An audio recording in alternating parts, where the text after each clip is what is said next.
This is my final presentation project, and it's what I learned from doing my research on Harlem Renaissance.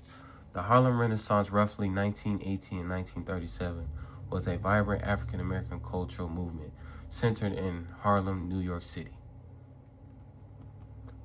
The Harlem Renaissance was a remarkable integral artistic and cultural movement among African Americans that flourished primarily in the 1920s and extended into the mid-1930s.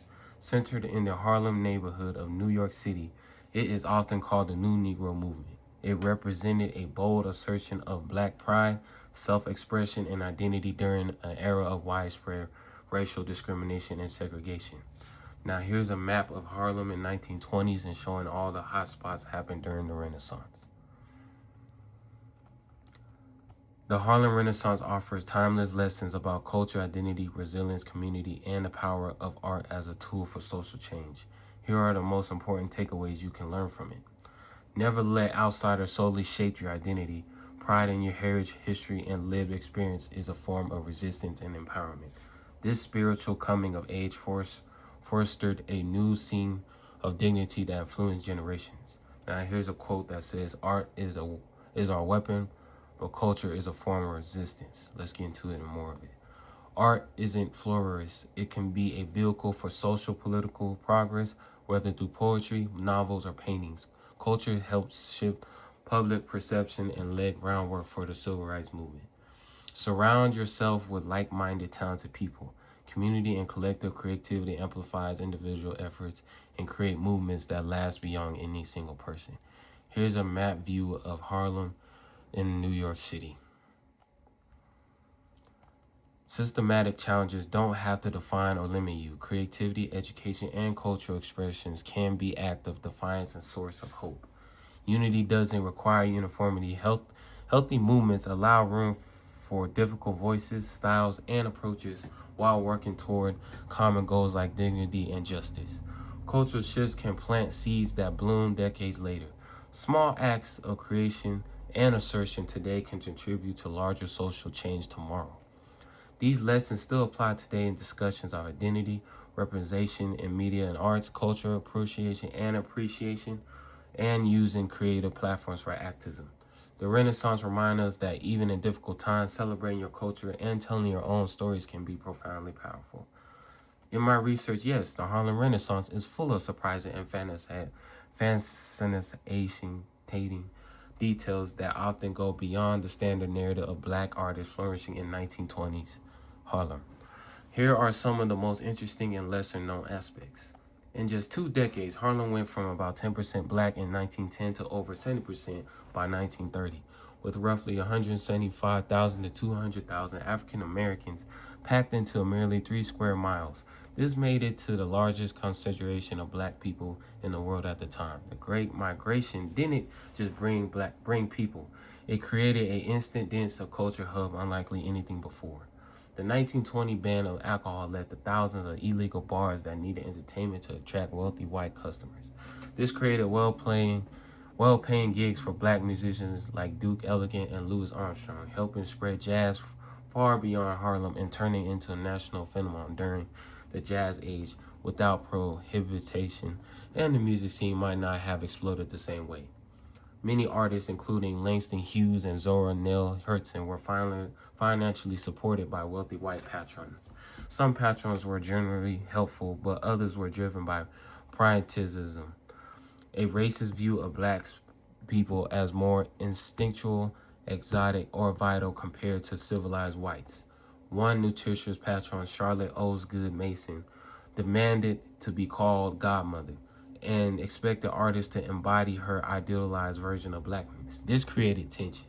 The movement needed money, but sometimes felt condescending or controlling. Many artists later resented this dependence. While Harlem was the symbolic capital, the energy spread to Chicago, Los Angeles, and even smaller places like New Mexico and Texas. Influences reached Paris, inspiring the Nutrigrid movement among black writers from Africa and the Caribbean. This is a picture of the Cotton Club for only whites.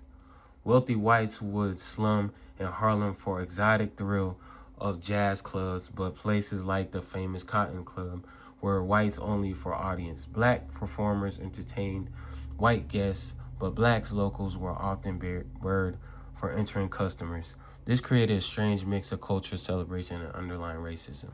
The movement didn't fade gracefully. The 1929 stock market crash and the Great Depression died of funding patronage. The end of prohibition in 1933 hurt the nightlife economy, and a major race riot in Harlem in 1935 is often seen as a symbolic close. Many artists struggled financially afterwards. Some, like Hughes and Hurston, died broke despite their influence. Dozens of works from the period were unpublished, forgotten, or lost for decades. In recent years, previously unknown novels and stories have been rediscovered and published, showing how much richer and more diverse the movement was than we realize.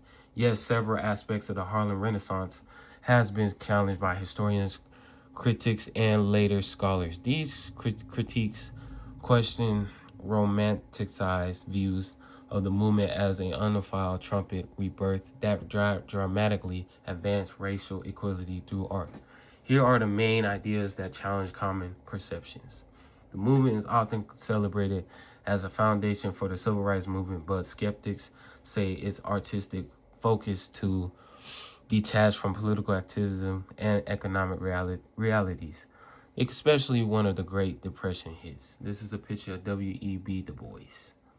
Now, W.E.B. Du Bois and others criticize external on low brow works for reinforcing negative stereotypes. Far from being a purely self-determined black culture explosion, it was shaped by white money, tastes, and stereotypes. It was a harmonious renaissance, but a site of debate, elitism, and general conflict over how black life should be portrayed. The tidy narrative of a single decade centered in one of the neighborhood oversimplifies a more complex, widespread, and ongoing progress. These challenges don't diminish the artistic brilliance of lasting cultural influence of the Harlem Renaissance.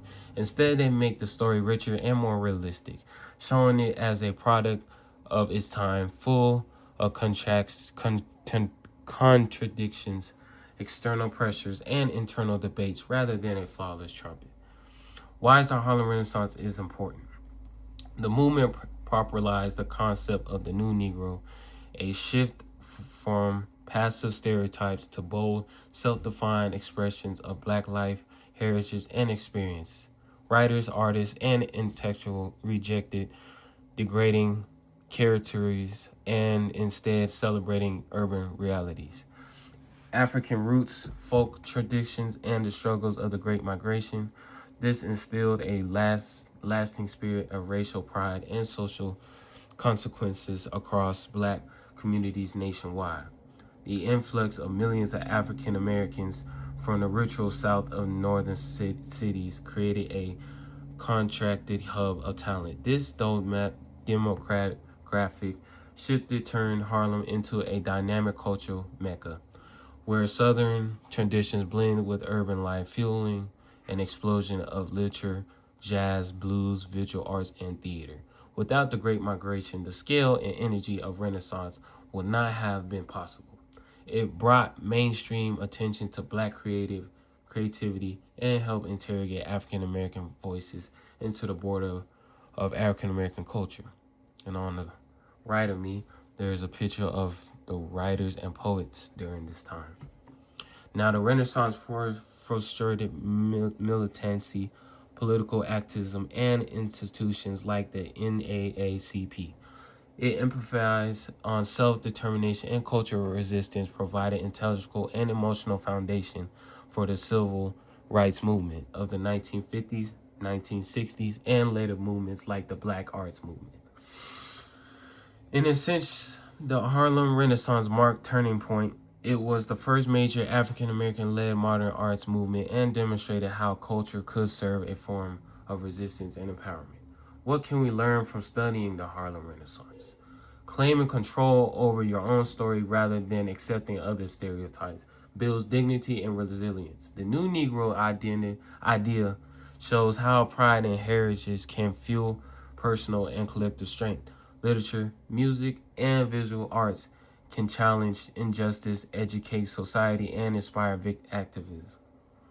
The Renaissance proved that the cultural expression has real social and political power, even when direct political victories are limited. Concentrating talent and shared experience can spark innovation and movements. It teaches the value of finding your people and building supportive network.